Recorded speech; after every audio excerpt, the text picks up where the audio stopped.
Another video. Today we are spotlighting one band and one band only, and that one band only has one letter in their name. We're talking about X from Southern California. Great punk band. Kind of have a different sound than a lot of their peers that came out of that Southern California punk scene, or most punk scenes, I guess. I guess there's sort of like a more like poetry based sort of lyrics to them. I don't know if that makes any sense or whatever.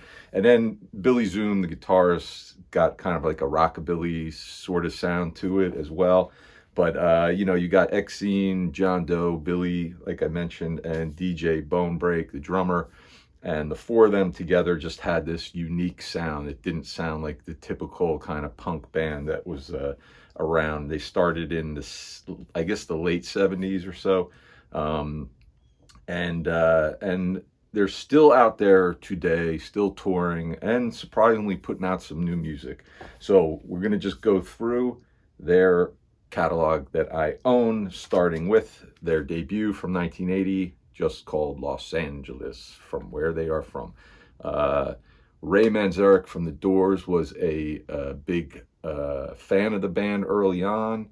And produced their first couple of albums. I think he probably helped them get signed to Elektra Records, the Doors label. They originally were on Slash. But this is a really good debut. I really like this quite a bit. I didn't really listen to X that much. I knew of them in the 80s, but I didn't own any of their records. They're a band that I kind of came to late in the game, maybe in the later 90s. And then I picked this up because this was kind of like their most popular, famous record.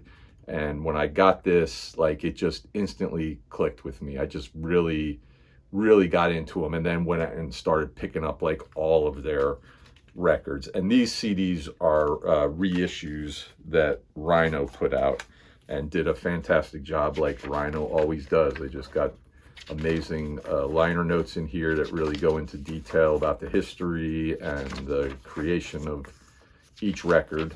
But just, I don't think I need to tell anybody out there how fantastic Rhino reissues are. You got all the information in the booklet there.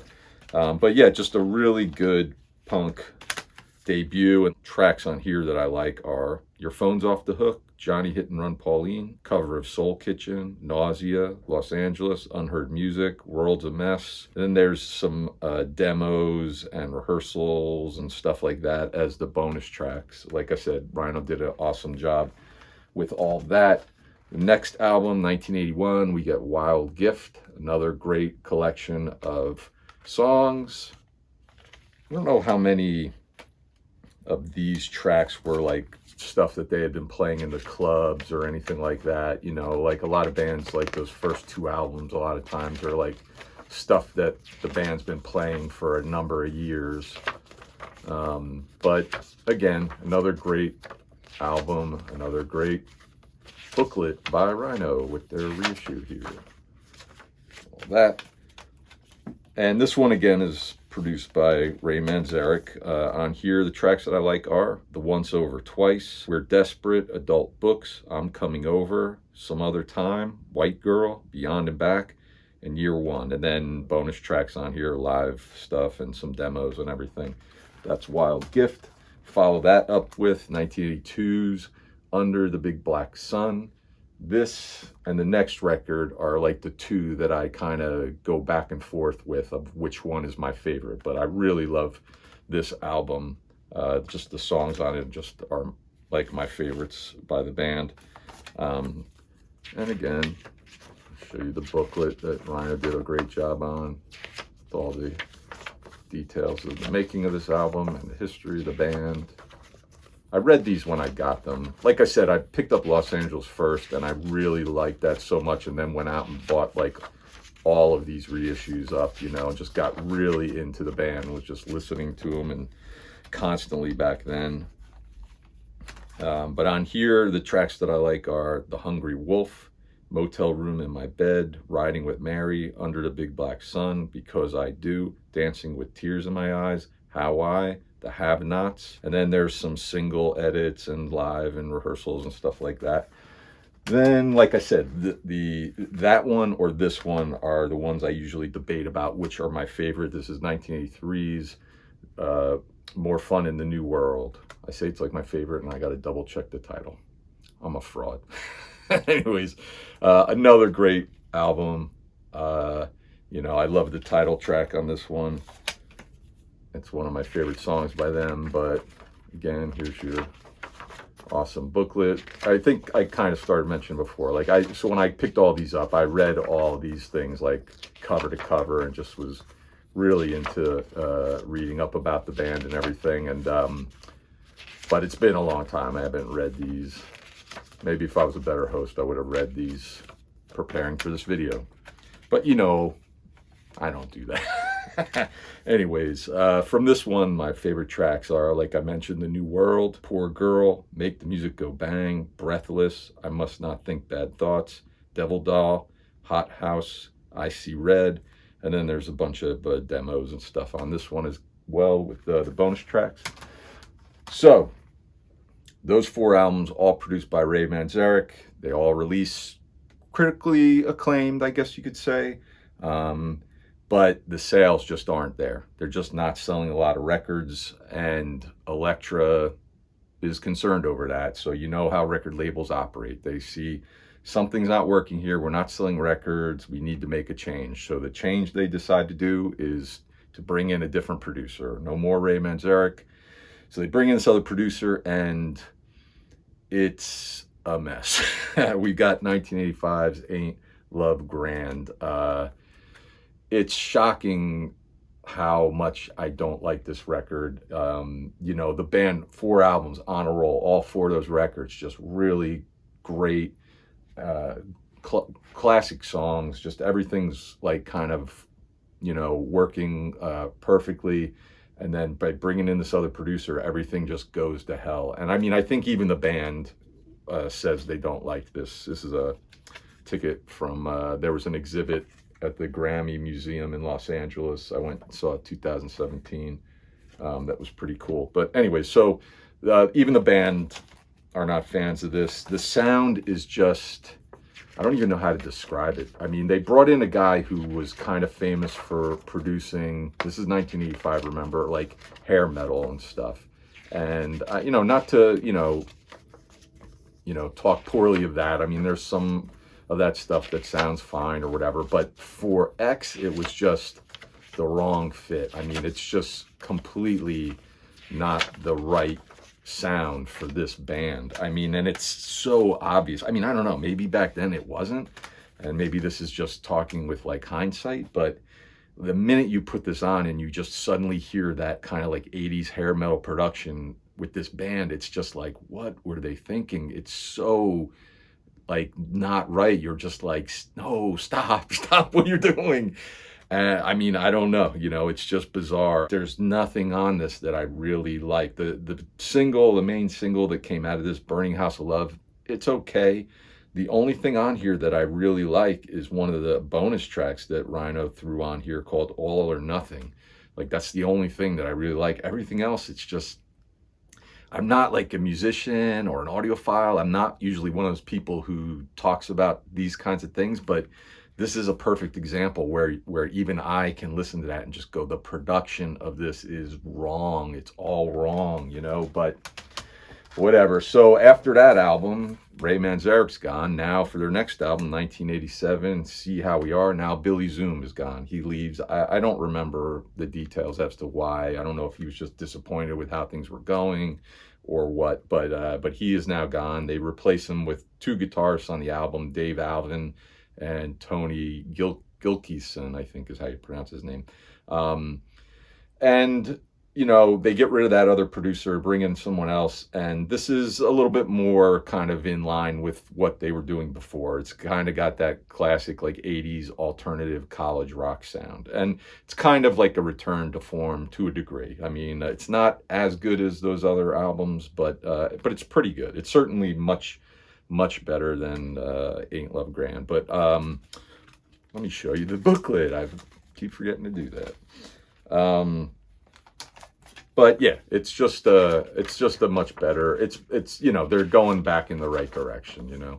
But I think without Billy Zoom, there's still something kind of missing. Like there's that uniqueness of the X is a little tarnished. Without Billy Zoom. Nothing against the guitar players who filled in for him, but it makes them just sort of sound like a lot of other bands that were around at that time, as opposed to like that unique sound of X. On here, you've got 4th of July, See How We Are, Left and Right, Surprise, Surprise, and Cyrano de Berger's Back, and some demos and rough mixes and stuff. They do a cover of Highway 61 Revisited, but, not a bad record.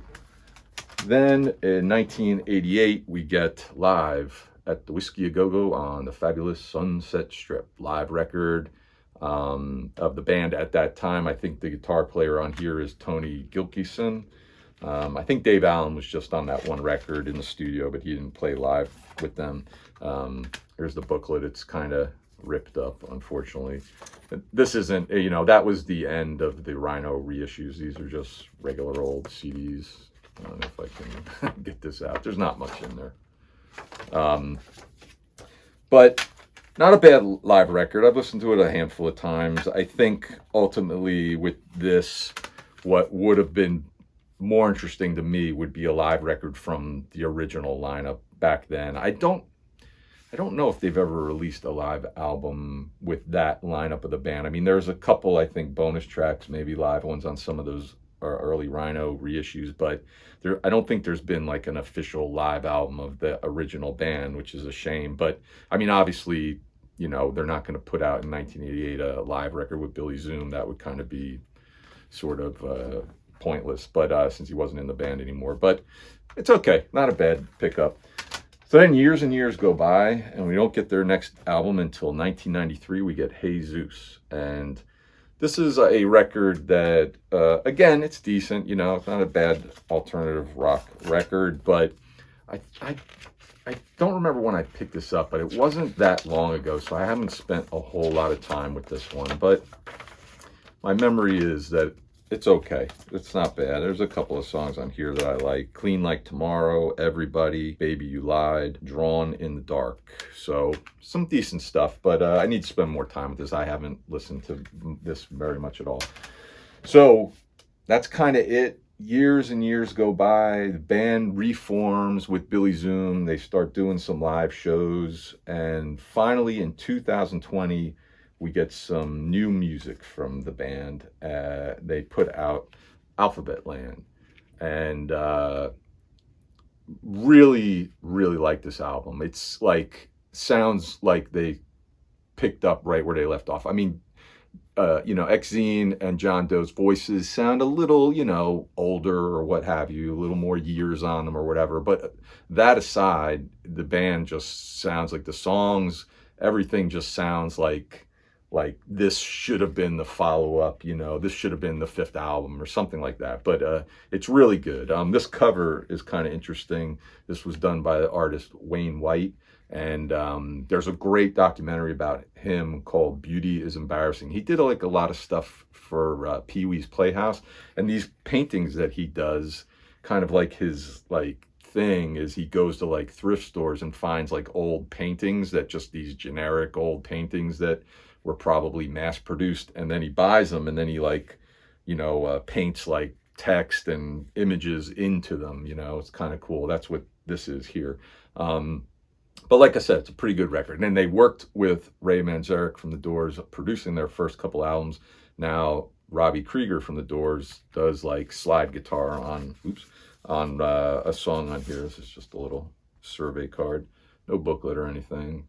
But yeah, like I said, just a really great return to form sort of album. The tracks on here I like are Alphabet Land, Free, Water and Wine, Strange Life, I Got a Fever, Delta 88 Nightmare, which they did a demo of, I think on Los Angeles, which I kind of prefer the demo more than this version. This version's decent, but comparing the two, I kind of like the demo, the early demo, a lot better. And the other song, Cyrano de Berger's Back, I think there's a demo on one of the earlier albums, and then they recorded it for maybe See How We Are, I think. And then they re-recorded it for this album. And this is the version I like best. I like this a lot. And oddly enough, the thing that really kind of, makes it stand out above those other versions is Billy Zoom's kind of like sax solo or fills or whatever.